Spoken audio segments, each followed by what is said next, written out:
Hello and welcome.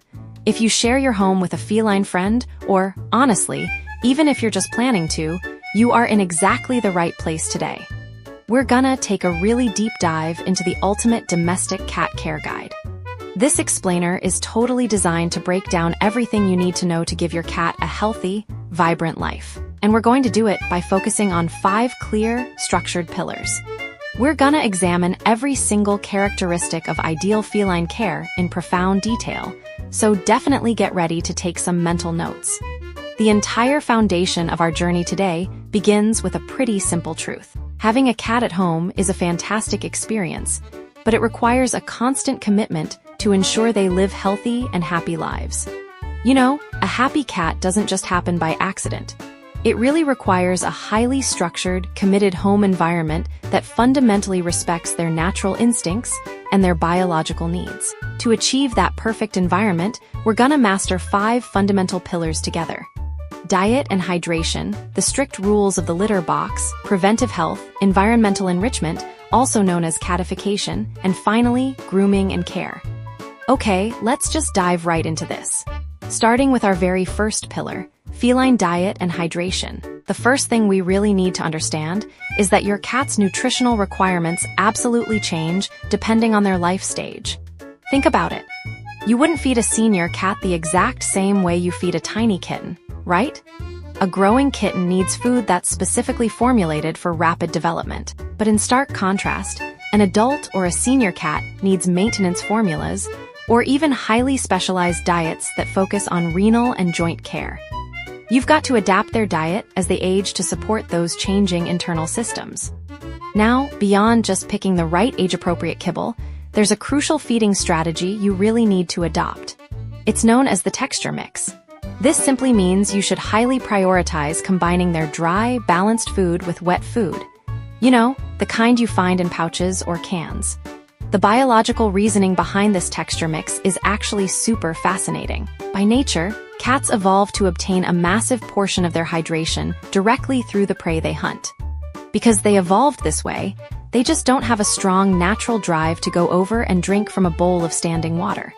So, by introducing wet food into their daily diet, you are actively simulating that natural hydration process. And honestly, this is absolutely vital when it comes to preventing those scary long-term renal and urinary problems.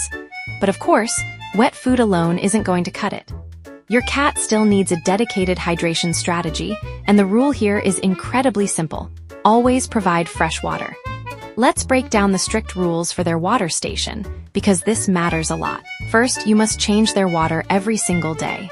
Stagnant water is a massive deterrent for felines. They hate it. Second, keep the water bowl far away from their food and especially away from the litter box. I mean, nobody likes to drink where they do their business, and your cat is absolutely no exception. Finally, if you can, look into electric water fountains. They are an incredible investment. Because the water is constantly moving, it inherently incites cats to drink more, by beautifully mimicking a fresh, running stream out in the wild. Alright, let's move on to our second pillar. The litter box and hygiene. If you take away just one single thing from this section, let it be the absolute golden rule of litter boxes, which is N+1. What does that mean? It means you must ideally have one more sanitary tray than the total number of cats in your house. So, if you have 1 cat, you should have 2 litter boxes. 2 cats, 3 boxes. It sounds like a lot of plastic, I know, but it provides them with the territorial security and the cleanliness they deeply crave. And speaking of cleanliness, your cleaning protocol has to be strict. You need to remove solid waste and urine clumps every single day. No exceptions. Furthermore, all of the sand or litter must be completely thrown out and swapped for fresh litter every 1 to 2 weeks. And when you do that full change, make sure you wash the tray itself with water and an unscented soap. You really want to avoid strong odors, because a cat's nose is incredibly sensitive, and a harsh chemical smell will literally drive them away from using the box. Now, placement matters just as much as cleanliness. You need a highly strategic location for the litter box. Put it in a quiet place that has easy access, but firmly away from noisy, high-traffic zones. Definitely do not put it right next to a loud appliance like a washing machine that might suddenly start up and startle them while they're vulnerable. And again, keep it far, far away from their food and water plates. Moving right along, we arrive at our third pillar, preventive health and veterinary care. The standard rule of thumb here is that you must take your cat to the vet at least once a year for a general checkup. And yes, that applies even if they appear completely healthy. Why? Well, because cats are absolute experts at hiding pain in plain sight. In the wild, showing any sign of weakness makes them a target, so they instinctually mask their symptoms entirely. By the time you actually notice your cat is sick, the issue might be quite advanced. So those annual preventive checkups are exactly how we catch things early. So, the crucial takeaway is that a vaccination and deworming plan is completely non-negotiable. And yes, this counts even if your cat strictly lives indoors and never sets a single paw outside. You must keep them up to date on vaccines like the feline triple and rabies. On top of that, both internal deworming and external deworming against things like fleas and ticks are mandatory to keep their immune system strong and protected.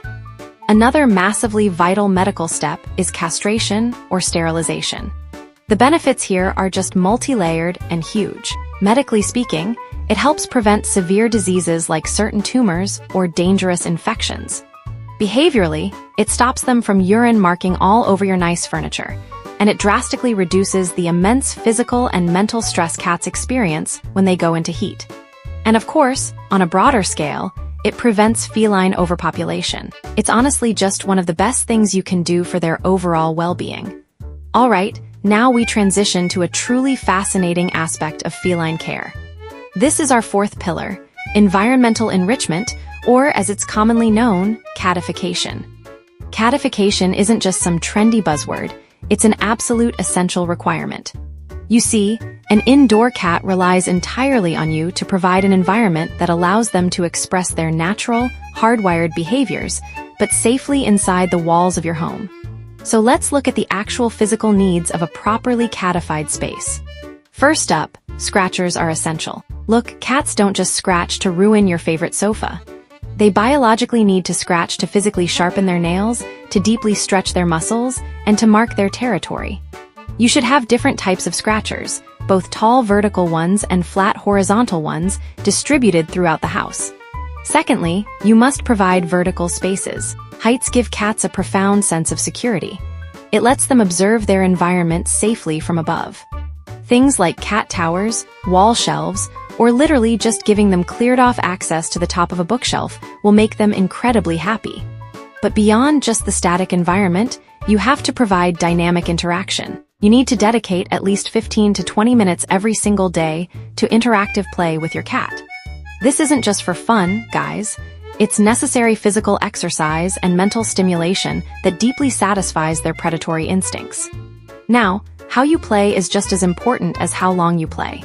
You should use wands with feathers or toys that simulate prey so they can actually run and jump. And please pay very close attention to this warning.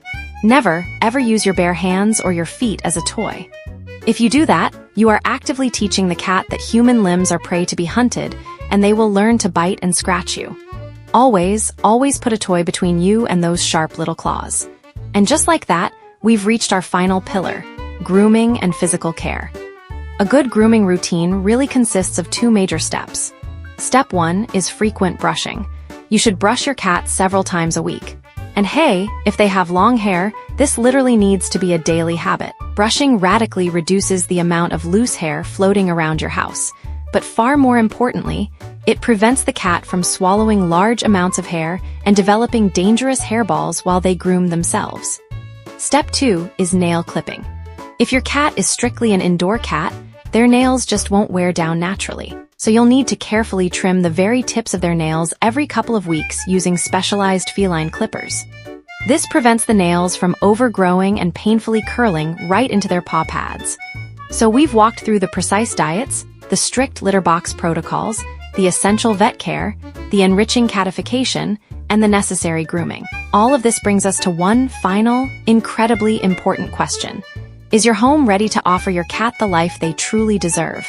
I really encourage you to review these 5 pillars, see where you might be able to improve, and start creating that perfect environment today. Thank you so much for joining me on this explainer. And and I hope you're leaving here today feeling completely empowered to be the absolute best cat parent possible. Don't forget to like and subscribe to the channel for more videos. Until next time, cat friends, bye.